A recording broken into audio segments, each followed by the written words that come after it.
Hoje é 1º de abril, mais conhecido como Lula Day. Abóbora. Eu confesso que não foi fácil reunir quase que todas as mentiras do Lula, mas aqui vão elas. Em primeiro lugar, a clássica, quando o Lula fala que basicamente inventava números e ficava por isso mesmo. Eu cansei de viajar o mundo falando mal do Brasil, gente.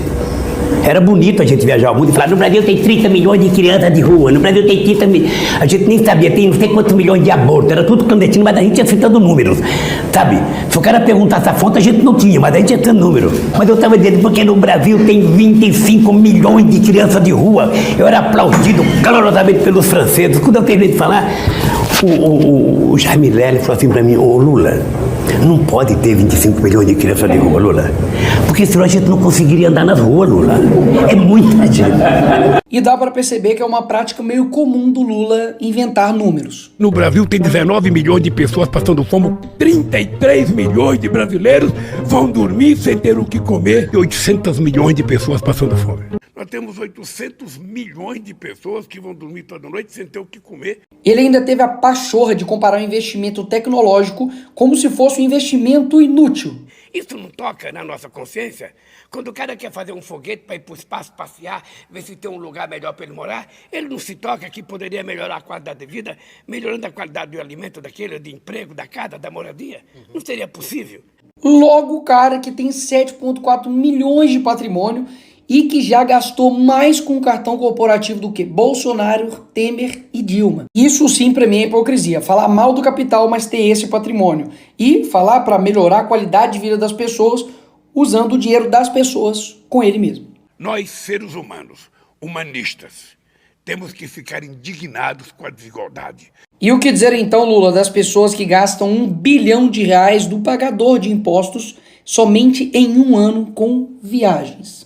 E essa apelação para o sentimento das pessoas só para poder ganhar voto não é de agora. Se ao final do meu mandato, Se quando eu terminar esse mandato, todos os brasileiros tiverem a possibilidade de tomar café da manhã, cada brasileiro tiver tomando café, almoçar e jantar, tiver almoçando e tiver jantando, terei cumprido a missão da minha vida. terei cumprido a missão da minha vida. Mais de 20 anos separam os dois vídeos e basicamente a promessa não se cumpriu. Até mesmo que ele continua usando as mesmas técnicas lá do passado que deram certo.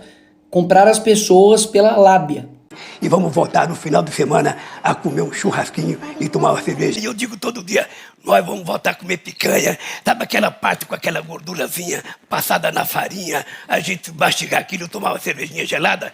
É tudo que o povo quer. E vamos voltar no final de semana a comer um churrasquinho e tomar uma cerveja. E depois teve a cara de pau de dizer que não era muito bem assim picanha, era um bife de soja. Na verdade, eu não estou prometendo churrasco, que eu estou dizendo é que a gente vai voltar. Ah, você não vai fazer um churrascão no quintal, não? A gente vai voltar a recuperar a economia desse país para que o povo possa, sabe, no final de semana, convocar a família e comer um bife de soja, um pastel de caju, qualquer coisa. No fim das contas, entregou a abóbora. Uma abóbora. E não satisfeito, ele deu essa justificativa aqui sobre pessoas passarem fome no Brasil.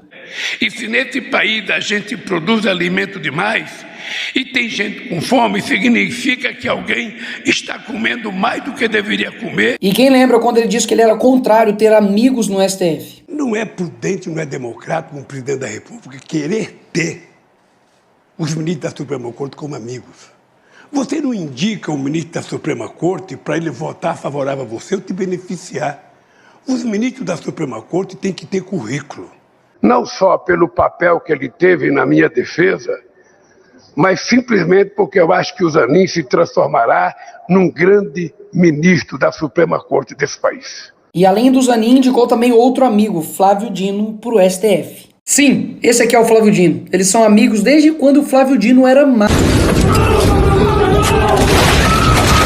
Isso era o que aconteceria se eu tivesse terminado essa frase, mas continuemos. Lembra que ele também disse isso? Vou fazer uma coisa para você, vou fazer um decreto, acabando com o seu sigilo de 100 anos. Para saber o que tanto você quer esconder por 100 anos. Eu vou fazer um decreto, assinar, para saber o que esse homem esconde por 100 anos. E agora eleito, adivinha?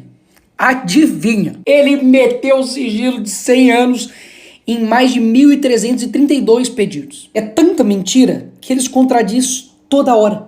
Eu, quando namorava, muito tempo atrás, no Luxemburgo, eu tinha uma garruchinha 22. Agora escuta. Quem é que quer comprar arma? É o crime organizado e algumas pessoas que não querem fazer bem para ninguém. O cara até chegou a culpar o Bolsonaro pelos imóveis que foram perdidos lá no Alvorada. Só que adivinha, não estava perdido, estava lá e ele encontrou depois de 10 meses. E ele ama dizer que não é corrupto e que nunca roubou nada. Diga. Tá, o que eu roubei? E para não falar, é o Nicolas que tá acusando ele, eu vou deixar o Antônio Palocci, ex-ministro do Lula, falar então. No fim do seu segundo mandato, aí ele preparou sua aposentadoria.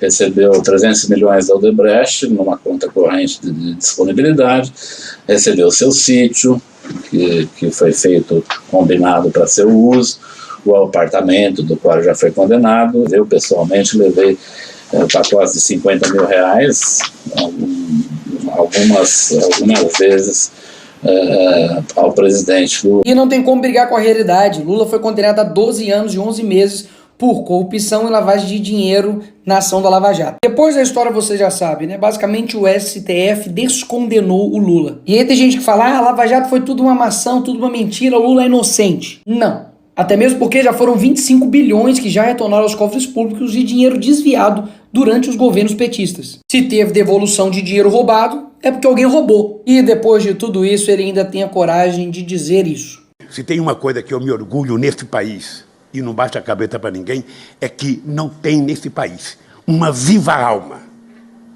mais honesta do que eu.